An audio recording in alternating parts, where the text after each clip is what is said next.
Hey guys, Lev here from Agilite. I'm here with my good friend who's a Special Forces sniper. He's gonna try to teach me, a buffoon, a bumbling machine gunner who's never accurately shot anything in his life, how to get a little bit better at squeezing the trigger and having something actually happen on the other end. How long ago did you finish your training? About a year and a half ago. Most snipers train for years before they see real action. I finished and pretty much got thrown straight into active combat, so I had to learn fast and do the job for real. What weapon do you use and kind of how does that come into play within your unit? So when I first got to the team, I started out using the bolt action, the MRED. As the time went on, I switched over to the Rec 10. The main difference is one is bolt action, one is semi-auto. You have to first learn how to use it like you would use an M4, and only then you go on to use it as a sniping rifle. And you can see that also from the setup over here, right? So you have a PEC on it, obviously, and you also have a red dot on the top. Exactly. Piggybacked red dot. This is much higher than you would put your IOTech on your M4. That's really high, and you kind of have to get used to the weapon. Like I'm hoping to come away with this with some skills that'll let me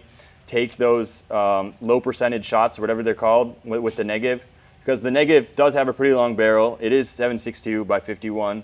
I do have a magnifier on it, so theoretically, if I improve my shooting skills and the fundamentals, I should be able to reach out a little bit farther if I have a good zero and hit something. So is there anything you can teach me today, the basic fundamentals of sniping and sharpshooting that can help me? Sure, definitely. One of the main things you should know before is compared to a negative, it's more sensitive. You'll kind of get the feeling of how sensitive the trigger is, and one small move which isn't perfect, you'll see your bullet flying. Yeah, should we jump right into the basics of shooting prone? We'll start you out with mikbats, 4 bullets, see how close you can group them. Okay, so we're starting with the MRAD. This is different than basically everything I've trained to shoot. So yeah, walk me through the basics. First thing you need to know is that this gun was manufactured in a factory, and any mistake that happens, it's not the gun's fault. One rule of thumb is the lower you are, the more points of contact you have and the more stable you are, the more stable your shot will be. This you have to use. Stabilize your... And I put this under the butt here, like that? Exactly, yeah. How long do you train to actually be able to just lie here and look through the scope? I wasn't lying, I was sitting on a chatsuba, but it was 12 hours. You're just 12 hours, just straight up looking through a scope? That's insane, I'm too ADHD for this. All right, let's go for you see the most left cage? Most left page, okay. Yeah. Bottom left diamond. Oh, those are diamonds? Jesus Christ. Jesus, man, I just shoot it like shapes.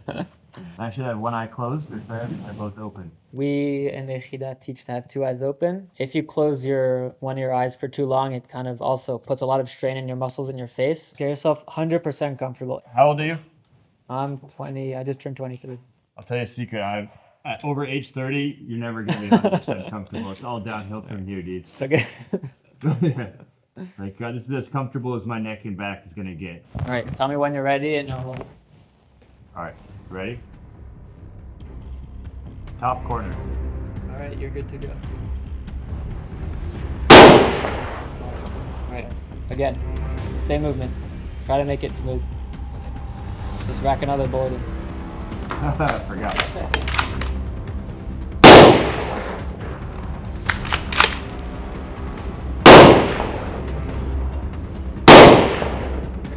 All right, shoot one last one and then we'll talk about it. Awesome. All right, how'd I do?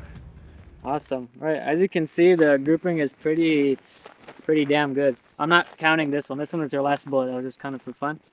But all your bullets are touching. You kind of made like a well here. I think that's the best shooting I've ever done in my life.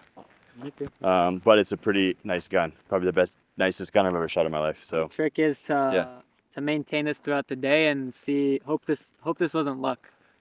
You can get to the end of the day and... It was editing. So the way we measure this is the farthest bullet from the beginning to the beginning, 1.8 centimeters.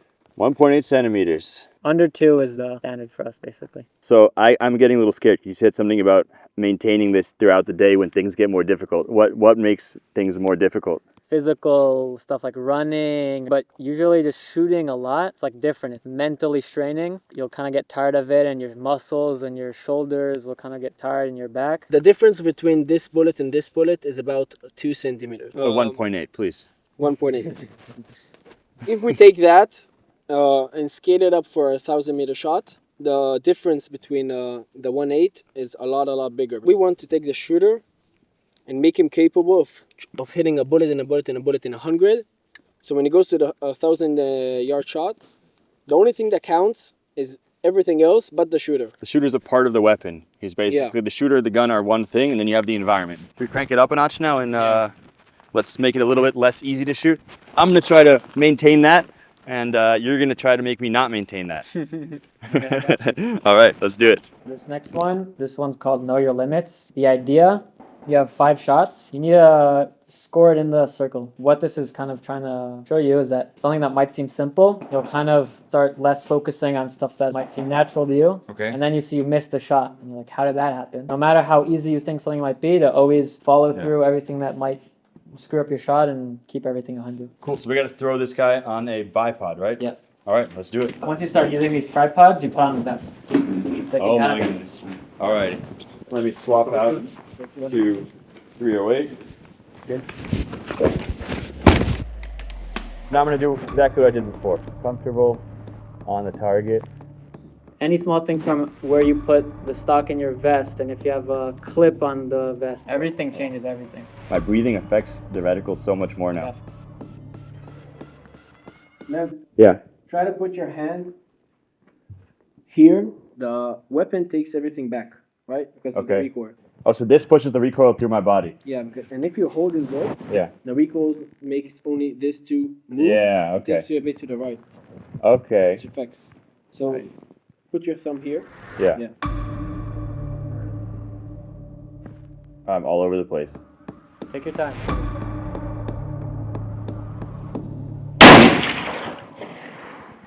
Okay. That's it. I'll give you that.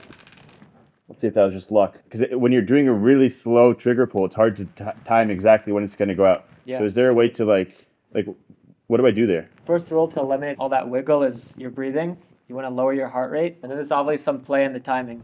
You know, you do want to kind of time it with the.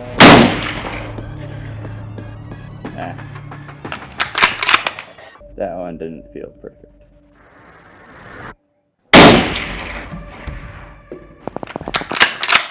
Wow, it gets smaller so fast. Yeah. Is it common to have to kind of zoom out and zoom back in again whenever you lose the Yeah, target? definitely. Is that why you guys Also, added these on? A good rule too is that you never want to be on the highest zoom, Okay. because let's say that was a terrorist, and let's say there's 2 terrorists, all right? Okay. You shoot the first one, you have no idea where the second one is. So you Yeah. kind of want to be between 8 and 10. Yeah. But for the sake of this, Yeah, I'm going in. I don't care about the second terrorist. I just care about making a good video. No, yeah. it's hard.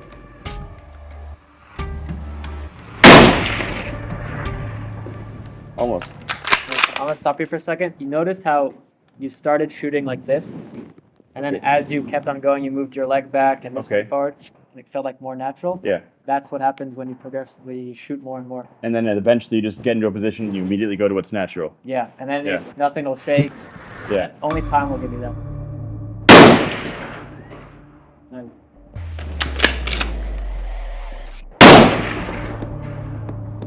These next ones, I want you to have 1 shot on. You have 1 shot to get it in. If you don't get it in, no.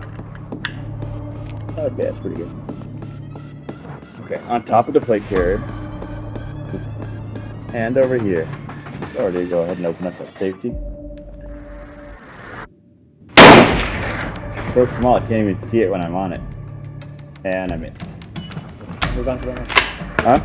Next one. Next one? Fuck. That's it, I'm falling behind. Where even is the next one? It's just a little tiny dot? Yeah.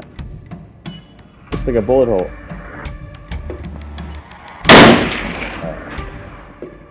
It's all good. That's it. All right. The last one is really hard. That was humbling. What was the difference that you felt between the first and the last 2, let's say? I mean, just in general, if we just start with the difference between shooting from prone and shooting over here, it's that you can really just get it so stable there that you just leave it and it's on. You just can't do that here. Yeah, your points of hold with your body. And then every time I breathe differently, it moves either this way or it moves this way or this way and this way at the same time. So I'm like, I went in trying to time it, but I can't time it because then I'm anticipating the trigger pull and the recoil. So it's wow, you just want to zoom in forever, like endlessly, and just keep going and going. That's really difficult, and like you also start to get a little impatient. It's like I know probably if I'd waited a few more seconds, it might have had a better chance. But on the other hand, it's frustrating when you keep waiting, but it doesn't Exactly. improve. Like it doesn't Some get people more stable. need, some people, if Yeah. they wait too long, their shots get worse. Yeah. Some people need to have that kind of rhythm of 7 seconds Yeah. to every shot, no matter what. This is how you'll find yourself shooting like nine times out of 10. I mean, it makes sense because it's just a position that you can stay awake in and stay focused in for a lot longer. And also, it's less reliant on having a sort of a sterile environment on the floor, having a low opening to shoot through. Obviously, you can make an opening, but like all you need is the tripod you already have and a chair, and it's pretty easy to find a chair somewhere. I think next time we should crank it up a notch even farther. I wanted to get you out up into the 500s on some metal. Hell yeah. We'll come back, right? We'll come back. Promise? Okay, good.